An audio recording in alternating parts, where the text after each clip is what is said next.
Hey friends, I'm back with another awesome movie recap. Today I'm going to talk about the American fantasy adventure comedy film Gulliver's Travels. Fair warning, spoilers ahead, so watch out. The story begins with Lemuel Gulliver, a middle-aged man waking up in his messy New York apartment. He goes about his morning routine, talking to his superhero toys and dancing in the shower, giving us a glimpse of his goofy side. Gulliver works in the mailroom of a New York newspaper, where he meets a new employee, Dan.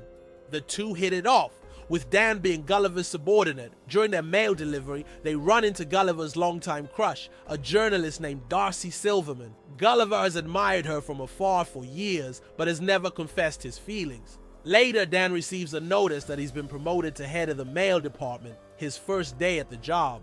Meanwhile, Gulliver, who's been at the company for 10 years, is still stuck in the mailroom with no respect from anyone.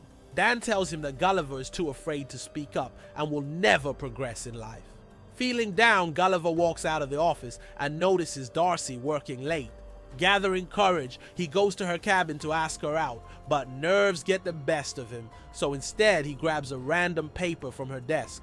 Darcy, however, asks him if he'd be interested in a travel writing assignment. Gulliver, feeling nervous but excited, agrees and has to submit a travel blog the next day.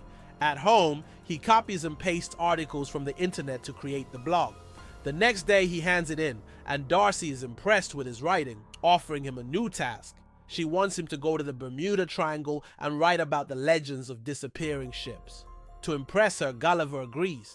Darcy arranges everything for him, a contact and a boat. The very next day, Gulliver flies to Bermuda. After a brief tutorial on how to operate the boat, he sets off alone into the Bermuda Triangle. After a few hours of reading and drinking soda, Gulliver falls asleep. He wakes up to a huge wave and a violent sea storm hits. The boat is tossed around, and just as he thinks things can't get worse, an enormous sea tornado appears. Before he knows it, Gulliver and his boat are sucked into the tornado. The screen goes black. When he regains consciousness, Gulliver finds himself unable to move and sees tiny people standing on his chest. Their leader, Commander Edwardian, introduces himself, calling Gulliver a beast. Gulliver, confused, breaks free from the ropes and attempts to close his eyes, thinking it's all a dream. However, Edward's soldiers quickly knock him out, and when Gulliver wakes up, he finds himself in Lilliput, a tiny kingdom.